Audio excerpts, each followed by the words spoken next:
Welcome back, everybody. We're going to jump right into this part two of the Erev Rav, discovering who are the Erev Rav. This is a series part two by Rivka Levy from breastlive.com. You can get this literature for free. The Merciless. We still have the Erev Rav with us, but today they can be born into the best families and be the most from-looking people you'd ever care to meet. Excuse me, guys.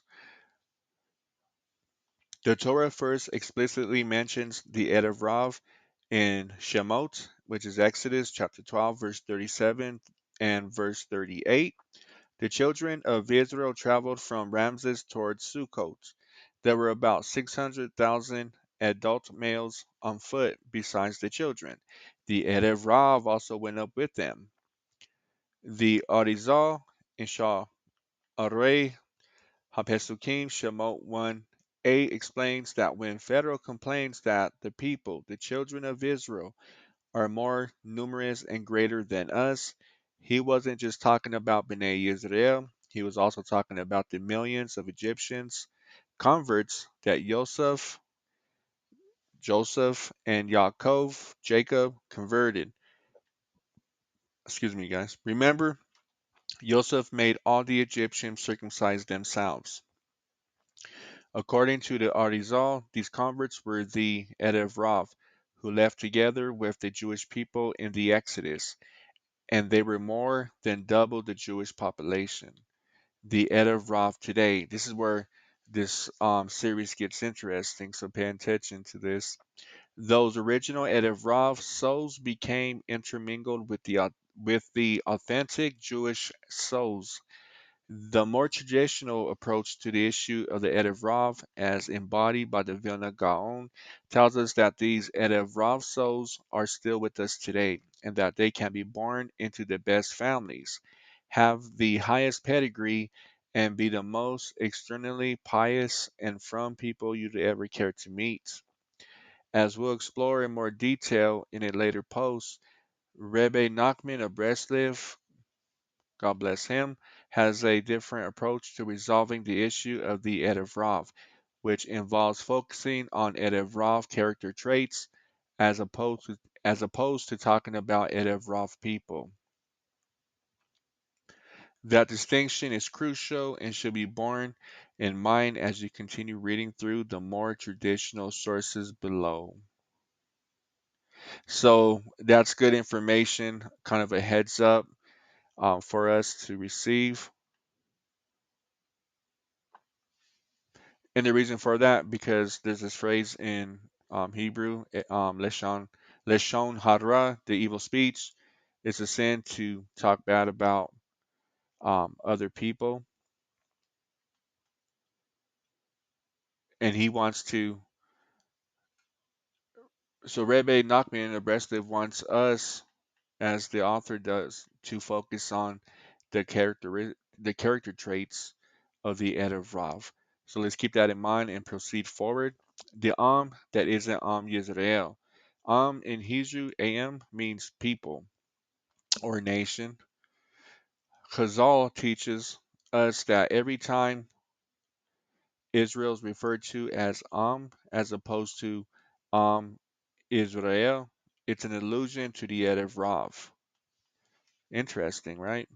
That's why sometimes we find references to the people in the Torah and other times references to the children of Israel. So when you read the Tanakh, the Jewish Bible, and you're going to Genesis, Exodus, Leviticus, right? So what they're saying is every time in your translated Bible, if you're not reading it from the Hebrew, when you see the people or the nation and you don't see Yisrael, because all teaches that this is referring to an allusion to the Erev Rav. Okay, so with that understood, let's go and continue reading. If the Bnei Yisrael had made the calf themselves, they would have said, "This is our God." The Torah's language, and pay attention, this is the most important um, e- key point at any time when you were discussing about the Tanakh, the Jewish Bible.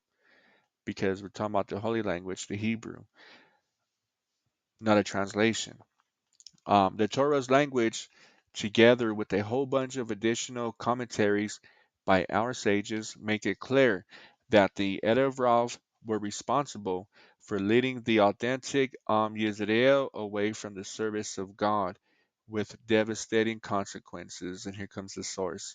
In the Tikkunei Zohar 97a, it says, all the exile and the destruction of the Beit HaMikdash and all the suffering, all of it, came through Moshe's acceptance of the Erev Rav, and the wicked people and evildoers in each generation come from them, meaning from their souls, for they are reincarnations of those who left Egypt, and this is what the Gemara Beta 32 refers to when it says, anyone who does not have mercy on the creations is from the Erev Rav, because the trait of Rachamim, mercy, is what Hashem gave to the Jews.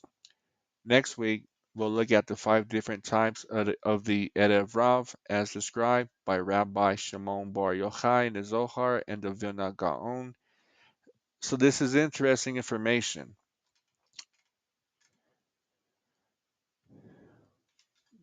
The Rebbe Nachman of Breslev has a different approach, right, to resolving the issue of the Erev Rav, and this involves focusing on the Erev Rav character traits. And we'll learn about these Erev Rav character traits in the next video.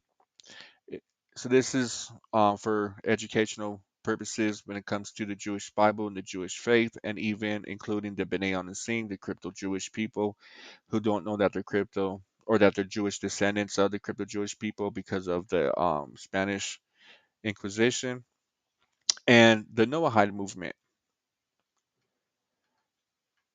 Drop a comment, smash the like, subscribe. Tell me what you guys think about this. Now look out for my next video. I'm out of here, you guys. Peace.